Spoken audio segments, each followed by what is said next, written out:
Ei pessoal, aqui é a Thalita, bem-vindos à Casa da Coruja e hoje a gente vai conversar um pouquinho sobre esse romance incrível, Guerra e Paz. E eu já vou começar esse vídeo falando que você não precisa ter medo de ler esse livro. Muita gente morre de medo de começar a ler Guerra e Paz porque é um livro gigantesco, essa minha edição aqui são 2 volumes. Porque é um romance russo e isso já causa uma certa apreensão nas pessoas. Mas, gente, não se preocupa com isso. A história aqui dentro é deliciosa. A gente não tem uma história difícil de entender, uma história rebuscada, cheia de termos estranhos, não. É uma história muito fluida. A escrita do Tolstói, ela envolve a gente de uma tal forma que você não consegue parar de virar a página. Sério, esse livro é incrível. Guerra e Paz é um romance histórico. Isso quer dizer que ele vai utilizar de fatos históricos que aconteceram de verdade para criar toda a história que a gente vai ver aqui dentro. No caso, ele vai narrar as guerras napoleônicas na Rússia. Então, quando lá Napoleão Bonaparte estava tentando ser o imperador de toda a Europa e ele vai invadir a Rússia, a gente tem esse período narrado aqui no livro. Ele foi escrito entre 1865 e 1869 e ele é um romance de folhetim, que eram aqueles romances que eram publicados capítulos a capítulos no jornal da época. Então, ele era um livro escrito basicamente para entreter o leitor. Ele precisava prender o leitor a cada capítulo para o leitor querer voltar na próxima edição do jornal e continuar lendo essa história. É como se fossem as nossas novelas de hoje em dia. Então, só por isso, vocês já podem perceber que essa é uma história envolvente. Se o Tolstói precisava prender o leitor a cada capítulo, ele não vai ter nada muito rebuscado, muita viagem filosófica, como eu tinha essa impressão antes de começar a ler Guerra e Paz. Eu achava que isso aqui ia ser um livro super denso, mas não, a história é ó, fofurinha pura. Fofurinha não, né, gente? Porque aqui a gente tá lidando com guerra, então tem muita violência, muitos períodos conturbados, mas vocês entenderam a ideia. Essa é uma das maiores obras da literatura universal, tanto em termos de tamanho quanto em termos de importância. Principalmente porque ela traz um realismo e uma riqueza de detalhes da história russa da época, tanto da sociedade, da cultura, da política. Então você ler esse livro é realmente fazer um estudo daquela sociedade, tanto das questões políticas, das estratégias de batalha, quanto da própria sociedade em si, quanto das pessoas, como era viver naquela época. Esse livro começou a ser publicado em 1965 e terminou em 1969, então a gente tem 4 anos ali, mas ele demorou 10 anos para ser escrito. Durante todo esse tempo, isso é uma parte bem curiosa, durante todo esse tempo a esposa do Tolstói, que chamava Sofia, ela fazia o trabalho de datilografar e ir computando todas as versões do romance que o Tolstói ia escrevendo. E, gente, Tolstói escreveu mais de 21 versões para essa história e mesmo assim, depois de tanto reescrever, ele ainda não ficou feliz com o resultado final. Existem depoimentos dele da época falando que ainda não era o que ele queria com o livro. E tanto ele estava tão insatisfeito com o livro que depois de 1/3 da história já ter sido publicada, não é escrita, é publicada, ele desistiu do final que ele tinha dado e inventou um novo final, escreveu um novo final. E a pobre da Sofia ali reescrevendo e guardando todas essas versões. Ela tem guardado todos os manuscritos da época, tinha, né, gente? Guardado todos os manuscritos da época. E dizem que esses manuscritos ocupam mais de 12 caixas, primeiro pelo tamanho do livro e depois por tantas versões e tantas mudanças que o Tolstói foi fazendo no decorrer da história. E assim, eu vou deixar uma dica aqui pra vocês. O grande problema desse livro, pelo menos o que foi um problema pra mim, é a gente decorar o nome de todo mundo e a relação que todo mundo tem entre si, as relações familiares, as relações de amizade, porque são muitos personagens e o fato de ser nomes russos acaba confundindo um pouco a nossa mente, porque a gente não está acostumado a ver esses nomes. Então, o que eu fiz que me ajudou a realmente entrar na história e poder não ficar me preocupando toda hora em voltar para lembrar quem que era quem, é fazer uma listinha dos personagens. Então, apareceu um personagem, coloca o nome dele ali e se aparecer a esposa dele, faz um tracinho, esposa do fulano de tal, sabe? Vai fazendo essa árvore genealógica dos personagens, que essa é a única dificuldade com o livro, e se você fizer isso, você vai tirar essa dificuldade do caminho e vai poder aproveitar essa história. Fazer uma sinopse desse livro é bem complicado, porque esse livro ele é muito amplo, ele envolve muitos aspectos da sociedade, ele percorre um tempo muito grande da história da Rússia.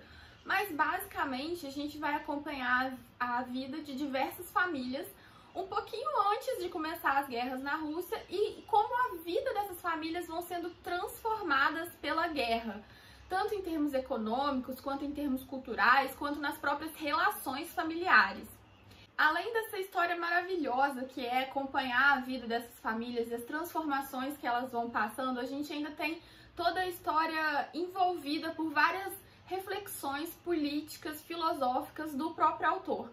Então, com o passar dos eventos, de acordo com que as famílias vão tendo que suportar várias provações, o Tolstói vai inserindo no meio da história a gente vai vendo pequenas reflexões dele, pequenos pedaços do pensamento dele a respeito da sociedade da época, da política que era feita na época, dos costumes, mas isso é integrado de uma forma muito natural na história. A gente não sai da história por 3 páginas para ficar vendo um monólogo do autor a respeito do que ele entendia que era certo ou errado.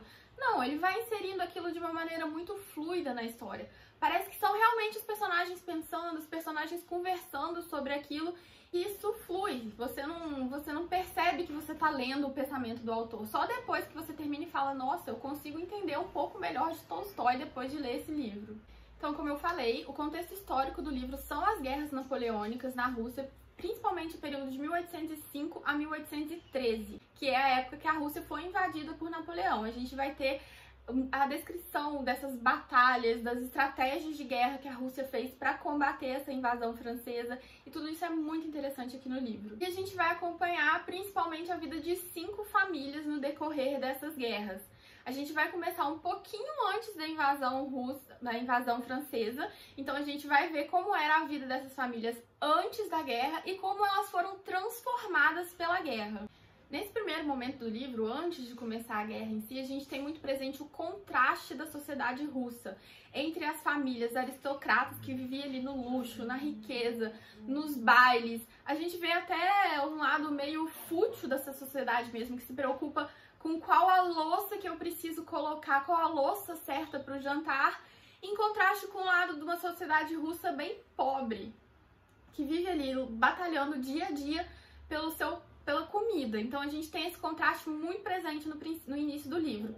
Através dessas 5 famílias, a gente vai vendo diversas facetas da sociedade russa e todas as relações que eram mantidas entre essas famílias aristocratas. A gente tem os casamentos arranjados, as paixões proibidas, a interação entre a própria família em si, como que era a relação homem e mulher, como que era a relação pai e filho. E aí, quando começa a guerra, a gente tem outro contraste, que é a vida antes da guerra e a vida afetada por essa guerra, como todas essas situações vão ser completamente transformadas. Aquelas famílias que viviam no completo luxo começam a passar a ter que se preocupar com as coisas mais básicas da sobrevivência, com comida, com falta de suprimentos, com a própria, o principal, né, gente, com a sua segurança durante a guerra. Então, todo aquele ideal de vida perfeita que eles tinham antes, aquela previsão de futuro mesmo. Você tem aqui a filha de uma família aristocrata que já tinha todo o seu futuro definido. Ah, eu tô aqui aprendendo a costurar, aprendendo a conversar, porque eu vou ter um casamento rico e eu vou estar com a minha vida assegurada pro resto da vida. E de repente vem a guerra e esse futuro não existe mais. Toda aquela segurança que ela tinha cai por terra e ela tem que se reinventar e entender esse novo futuro que é colocado na frente dela. Qual que é o lugar dela na sociedade agora? Porque todos os partidos, os homens ricos, estão indo para a guerra. Ela tem que ficar para trás, se virar, descobrir como sobreviver naquele mundo novo. E aí, seguindo essa ideia de que o Tolstói vai colocando muito de si próprio nesse livro, a gente vai ter o desenvolvimento aqui da teoria fatalista da história. O que é isso? O Tolstói, ele entende que os acontecimentos, eles não acontecem em razão da vontade das pessoas, não são as pessoas que determinam o que vai acontecer. As coisas acontecem porque tem que acontecer, é o determinismo histórico. Já estava escrito que ia acontecer, então aconteceu mesmo, e as pessoas simplesmente têm que adaptar a sua vida àquele acontecimento e aprender a viver de acordo com aquilo. Muitos fatos e personagens que a gente entende como determinantes para a história, na verdade, em algum momento o Tolstói vai jogar assim, não, Napoleão? Napoleão não foi importante.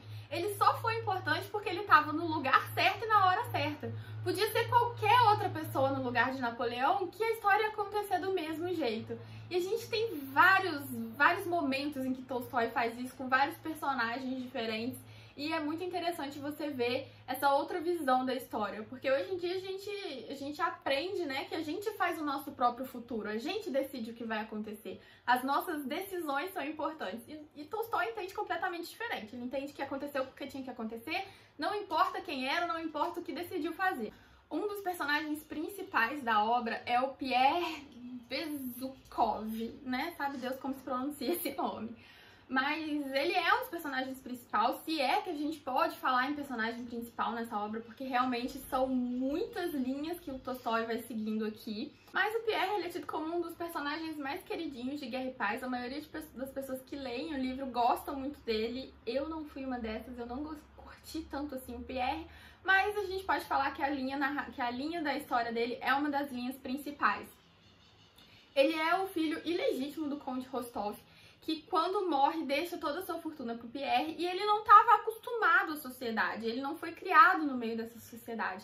Então a gente começa o livro com o Pierre sendo inserido nessa sociedade e ele ficando meio perdido, ele tentando se enturmar, mas as pessoas não gostam muito dele, falam que ele não era digno de estar ali. Ele não conhece assim o código de conduta da sociedade, ele não sabe o que fazer, ele fala coisas que não devia falar, ele se comporta de uma forma que não é a esperada para um conde, então ele não é bem quisto na sociedade em que ele vive. E ele vai se apaixonar pela Natasha, que é a filha de uma das outras famílias principais, e a gente vai ter todo uma subtrama de romance no livro, de o Pierre estando apaixonado pela Natasha, Natasha não necessariamente gostando do Pierre, a Natasha tem outros interesses, tanto românticos quanto aqueles próprios interesses guiados pelo futuro que ela se imaginou para si, guiados pelo desejo da aristocracia, vamos colocar assim.